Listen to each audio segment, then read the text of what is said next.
أهلا بكم مرة تانية ورجعنا معاكم علشان نكمل كورس إعداد المدربين في الحاسب الآلي المنفذ بأكاديمية كايزن للتدريب. تعالوا دلوقتي نشوف إيه الموضوعات اللي توقفنا عندها المرة اللي فاتت علشان نبدأ من النقطة اللي انتهينا عندها. وقفنا المرة اللي فاتت في اللقاء الأول في الموضوع الأول في العملية التدريبية. أخذنا التدريب وأخدنا التعليم وعرفنا الفرق بين التدريب والتعليم. دلوقتي هنتناول أهداف التدريب ونخلي بالنا لسه معانا في اليوم الأول اللي هو العملية التدريبية. لسه باقي عناصر التدريب، مواصفات التدريب الناجح، وآخر حاجة مواصفات المدرب الناجح. تعالوا دلوقتي نشوف أهداف التدريب. التدريب أو أي تدريب بيكون ليه 3 أهداف رئيسية. أول حاجة هدف عام، بعد كده هدف خاص، بعد كده هدف خفي. طيب يا ترى إيه الفرق بين ال3 أهداف دول، وكل هدف يخص مين؟ تعال نشوف الأول الهدف العام. قالك الهدف ده بيرتبط بهدف المؤسسة اللي هي خططت ونفذت التدريب. الهدف ده بيجيب على السؤال اللي هو لماذا يسمعك المتدربين؟ الناس دلوقتي اللي بتسمعك ليه؟ لو انت جاوبت على السؤال ده يبقى انت كده حددت الهدف العام للتدريب بتاعك.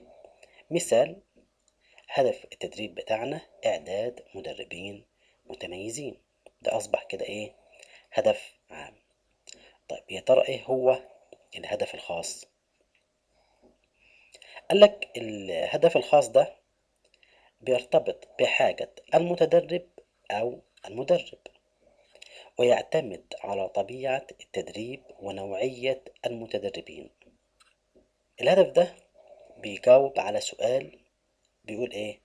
ماذا تريد من المتدربين؟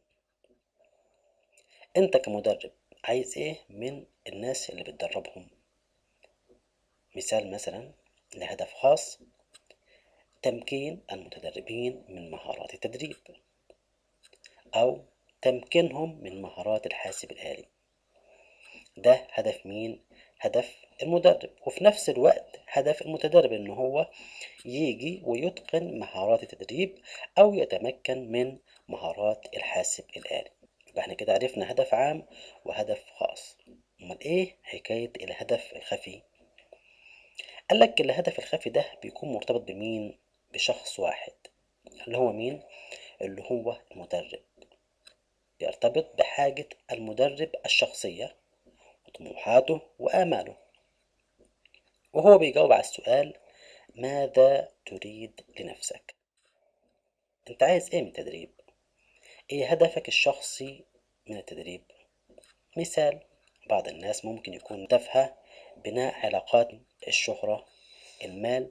في أهداف كتيرة بتختلف من مدرب إلى آخر. في أهداف شخصية كويسة، وفي أهداف قد لا تكون جيدة. لكن في العام غالبا بتكون أهداف هدفها كويس.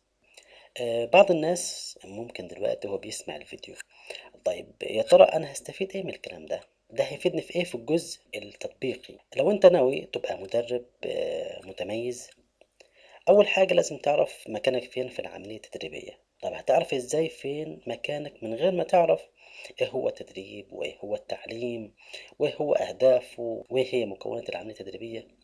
الحاجات دي كلها لما تعرفها بتكون وصلتك الصورة العامة، فتقدر بعد كده تتحرك بخطوات وثقة. انت عارف مكانك فين ورايح على هدف معين. فالناس ما تقلقش من الجزء النظري ده. الجزء النظري ده مهم بالنسبة لك عشان لما نبدأ الجزء التطبيق العملي تبقى عارف نفسك هتمشي ازاي وهتحدد أهدافك ازاي في التدريب. بكده نكون انتهينا من اللقاء الثاني. انتظروني في اللقاء القادم إن شاء الله.